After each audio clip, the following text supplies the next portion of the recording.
Hello दोस्तों, स्वागत है आपका नई हिंदी कहानियों में। दोस्तों, आज की कहानी शुरू करते हैं। जून का महीना था। समय दोपहर के लगभग 2:30 बजे। विवेक अपने मित्र सुदर्शन के साथ राजस्थान के राज्य मार्ग पर कार में सफ़र कर रहे थे। दर्शी, आज गर्मी कुछ ज़्यादा है। कार का एयर कंडीशनर भी काम नहीं कर रहा है। विवेक ने सुदर्शन से कहा, जो कार की स्टीयरिंग का एकाग्रता से बैठा था। दोस्त का नाम तो सुदर्शन था, पर सब मित्र और परिवार के लोग उसे दर्शी ही कहते थे। उसकी उम्र भले ही 40 साल की हो गई थी, लेकिन बचपन से अब तक प्यार का नाम दर्शी ही प्रचलन में था। यही हाल विवेक का भी था। उसे सब विक्की कहते थे। विक्की, एक तो जून का महीना था, ऊपर से दोपहर का समय। गर्मी के इस प्रकोप में वह भी राजस्थान में कार का एयर कंडीशन क्या काम करेगा। दर्शी, थोड़ी देर रुककर आराम कर लिया जाए यार। दूर तक सिर्फ रेत के टीले ही नजर आ रहे हैं। रुकने लायक कोई जगह नजर आए तभी तो रुककर आराम करेंगे। दर्शी ने दूर तक नजर दौड़ाते हुए जवाब दिया। दर्शी, आज तक हम राजस्थान की अंदरूनी जगहों पर नहीं गए।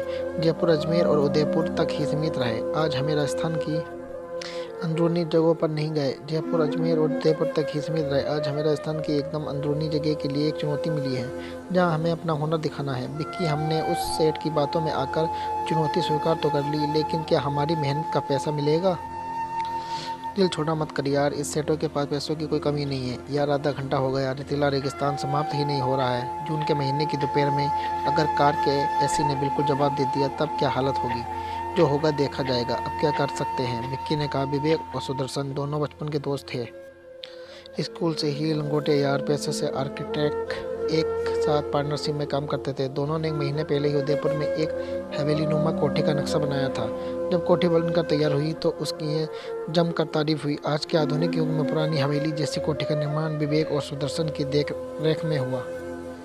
पुराने नक्शे में कोठी के अंदर सभी आधुनिक सुविधाएं इस तरह से दी गई थी कि हवेली का अंदाजा बरकरार रहे। गृह प्रवेश पर हवेली के मालिक ने एक शानदार दावत दी, जिसमें राजस्थान के गन्ना सेठों की पूरी बिरादरी आई थी। विवेक और सुदर्शन के काम से प्रभावित होकर सेठ पन्नालाल ने उन्हें अपनी हवेली के निर्माण का कार्य सौंपा था। सेठ पन्नालाल ने अपने पुश्तैनी मकान की जमीन पर उन्हें विशाल हवेली तैयार करने का जिम्मा दिया था। गर्मी में कार चलाते हुए दोनों आशंकित हो रहे थे, कहीं कार जवाब न दे जाए। कार का एसी ने के बराबर ठंडा कर रहा था और पीने का पानी भी समाप्त हो गया था। दोनों का गला प्यास से सूखने लगा। तभी उन्हें कुछ दूर आगे आबादी नजर आई।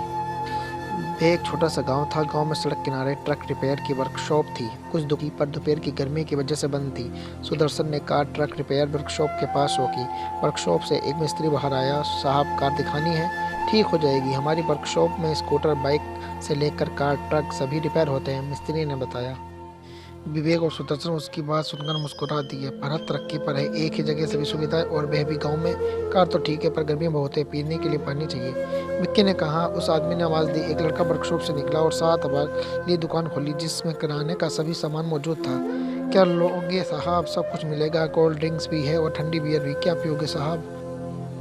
अभी तो सादा पानी चाहिए, बाकी बाद में देखते हैं। पानी पीने के बाद विवेक और सुदर्शन वहाँ बड़ी चारपाई पर बैठ गए। थकान हो गई है विक्की, थोड़ा आराम कर ले। सुदर्शन ने विवेक उसकी राय पूछी। अगर आराम के लिए जगह मिल जाए तो जरूर करेंगे। सुदर्शन ने वर्कशॉप वाले आदमी से थोड़ी देर आराम करने के लिए थोड़ी जगह देने के लिए कहा।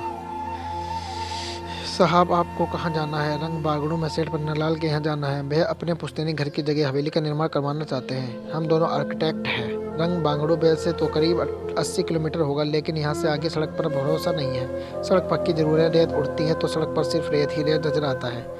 कार चलाने में भी दिक्कत होती है। मेरी राय तो यह है कि आप रात यहीं गुजार लें, सुबह चले जाना। मौसम भी थोड़ा ठंडा रहता है और रेत भी नहीं उड़ती। रात में रुकने की जगह मिल जाएगी। सुदर्शन ने पूछा। सामने देखिए, आपको एक हवेली नजर आएगी, जो ऊंचा मकान है। क्या उसकी बात कर रहे हो? विवेक ने हाथ से इशारा करते हुए पूछा। जी साहब, ये हवेली सेठ मुंगलाल की है। छोटा सा ये गांव उन्हीं का बसाया हुआ है। आप वहां रुक सकते हैं। हम उन्हें जानते तक नहीं, वे हमें अपनी हवेली में क्यों रुकने देंगे। हवेली के कुछ कमरे मेहमानों के लिए है, आप वहां रुक सकते हैं। चलिए, मैं आपको वहां ले चलता हूँ। उस आदमी को कार में बिठाकर तंग गली में गुजरते हुए दोनों हवेली के गेट तक पहुंचे। मुख्य सड़क से हवेली तक गली के दोनों ओर कच्चे पक्के, कहीं 1 मंजिल के और कहीं 2 मंजिल के मकान थे। हवेली पर जाकर गली समाप्त हो गई थी। गली के ठीक सामने हवेली का बहुत बड़ा दरवाजा था, जो बंद था। सुदर्शन ने हवेली की दीवार से कार सटाकर पार्क की, जैसे किसी किले का बड़ा सा दरवाजा होता है। ठीक उसी तरह का दरवाजा था हवेली का। विवेक और सुदर्शन, चूंकि आर्किटेक्ट थे, वे बहुत सूक्ष्म दृष्टि से दरवाजे पर हुई नक्काशी का निरीक्षण करने लगे। नक्काशी की धूल में लथपथ थी और अपने पुराने इतिहास की कहानी खुद बयां कर रही थी। दरसी, ये हवेली तो कम से कम 100 साल पुरानी होगी। दरवाजे की नक्काशी अपने जन्म का खुद बयान कर रही है। विक्की, बिल्कुल ठीक कहा तुमने। उस बड़े दरवाजे में एक छोटा सा दरवाजा था, वह खुला और तीनों अंदर चले गए। हवेली की देखभाल करने वाले रखवालों में से एक रखवाले ने दरवाजा खोला। वर्कशॉप वाले व्यक्ति ने उससे कुछ बात की, जिसके बाद उस रखवाले ने हवेली की बैठक खोली। धूल देखकर विवेक और सुदर्शन समझ गए कि हवेली के मालिक वहां कभी नहीं आते होंगे। रखवाले ने कुर्सियां पहुंचकर साफ की। आइए साहब जी, थोड़ा आराम कीजिए, चाय लेंगे? विवेक और सुदर्शन ने हामी भर दी। आराम कुर्सी पर धीरे धीरे आगे पीछे घूमते हुए दोनों हवेली का निरीक्षण करने लगे। बैठक बहुत बड़ी थी, जो 3 मंजिल की थी। दूसरी और तीसरी मंजिल पर खिड़कियां थी। तभी चाय आ गई। बोन चाइना के सुंदर कप में चाय की चुस्कियां लेते हुए विवेक ने रखवाले से पूछा, क्या नाम है आपका? मेरा नाम भंवर सिंह है, उसने बताया। इस हवेली में कब से हो? मैं तो जनाब पैदा ही इस हवेली में हुआ हूँ। पहले मेरे दादा ने यह हवेली संभाली, फिर मेरे पिता ने, और अब मैं इसे संभाल रहा हूँ।